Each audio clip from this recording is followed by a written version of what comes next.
everybody. Dan Illman, Mike Beer here at beautiful Del Mar. It's the beginning of Breeders' Cup Week. We've got lots to cover, obviously, here on DRFTV, so you're going to want to stick with us. But what better way, Mike, to start off our Breeders' Cup Week coverage than with the DRF race of the day for Wednesday, October the 30th. It's race number 7 at Horseshoe Indianapolis. It's a first-level allowance race for fillies and mares going a mile on the turf. And let's take a look at this field. And when I took a peek at this race, I thought, lots of speed.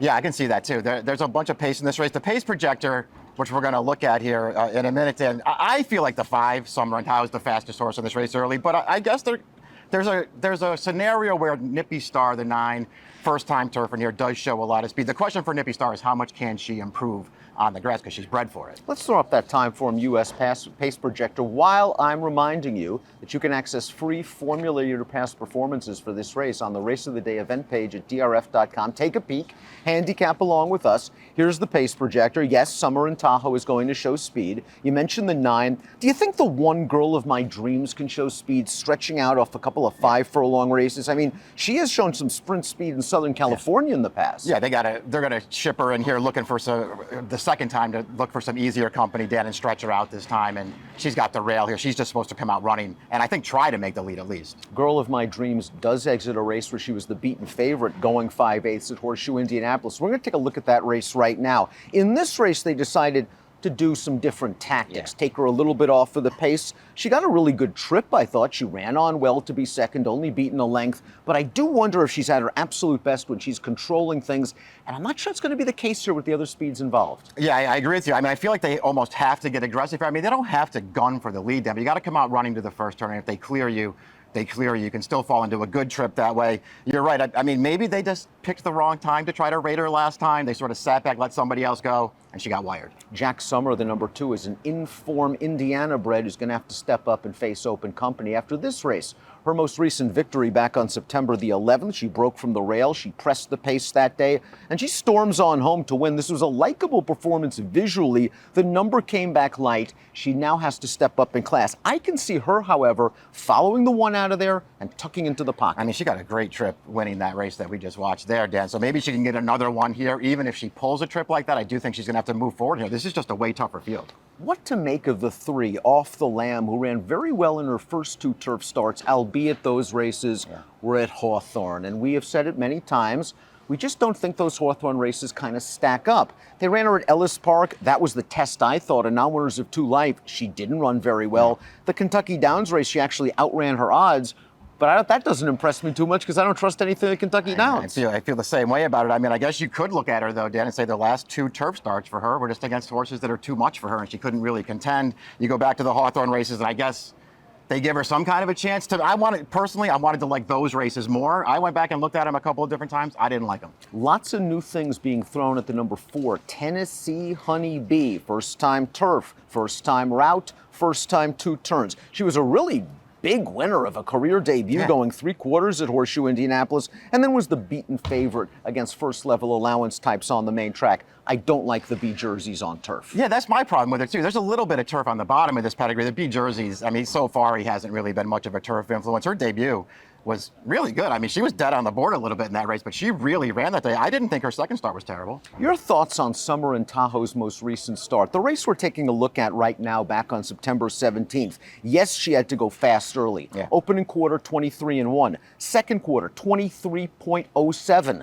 She went fast on the lead, but she also has 5 on this field in the stretch and can't seal the deal. Listen, I mean, it's kind of a disappointing loss. The flip side of it is that she went fast early and it was slow late and she just couldn't hold on. I actually feel like she's a dangerous horse in here.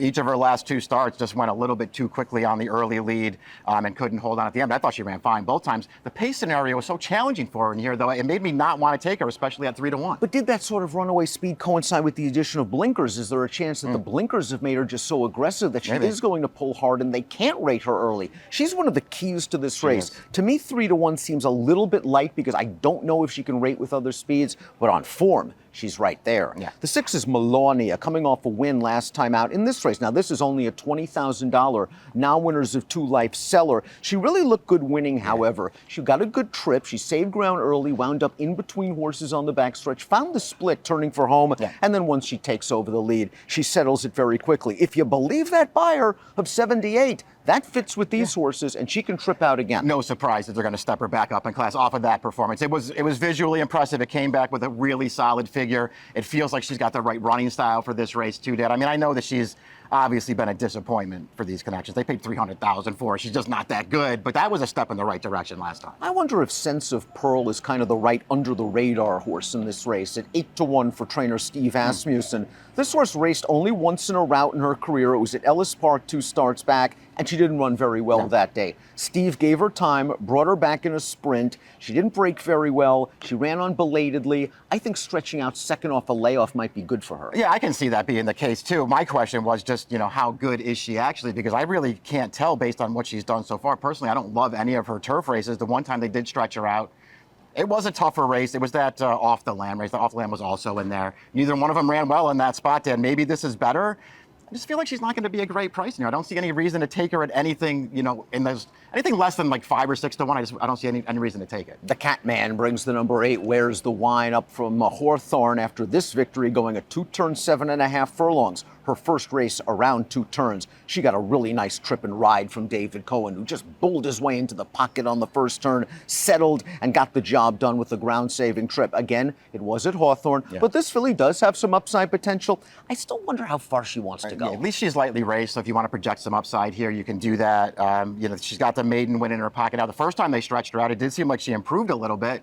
She's another one that she got a perfect trip in that race. And it just feels like this is going to be a more challenging situation for a horse who likes to be forward anyway in her races. This pace is going to be fast. Nippy Star, the number 9, is 20-1 on the morning line, despite being trained by Brad Cox, a well-bred daughter of Constitution, trying turf for the first time. Distance isn't a problem. She wired him in an off-turf race last time out. And it's interesting that she's been in off-turf races in both of her starts. Yeah, they've obviously been trying to get her on the grass. It hasn't happened. You feel like when you look up her pedigree that there's a reason they want to run her on the grass. Dan, Constitution's a really good sire on any surface. The Dam, grade 2, grade 3 winner on the turf, grade 1 placed on the turf. This is the surface that she's meant for. I know she's slow on the way in. Good luck, by the way, getting the 20-1 on her if this race is on the turf, but she's a usable horse in here. Krickenberger is the final horse in the body of the field, and the last time she stepped on the turf was 2 starts back on September the 10th. Now, this is an Indiana-bred second-level allowance. She got a lot closer to the pace than usual that day. I think that's a good sign. I know. And she was only beaten a neck. She was washed off last time. She's so pace adaptable that I think she's going to work out a good trip from off the pace this time. And when she won 5 back, she really tried hard in between horses. I agree with all that stuff. I'm not really going to add anything to it. You're right. The race 2 back got me interested because it was such a change up in her running style, and she actually ran really, really well in that spot, I thought. And I know that she can just take back. The outside post, I guess, is no bargain, but they're going to go fast in front of her. She can take back, make that one run around the final turn, see if she can get there. There are 11, 12, 13, 14. They're on the also eligible list. Of them, the horse most likely to be the winner, I think, would be the 12, Best Cupcake, coming off of a 3rd-place effort against a good horse, Cloudwalker, in an allowance race sprinting at Keeneland. The distance isn't a problem for this Indiana bred,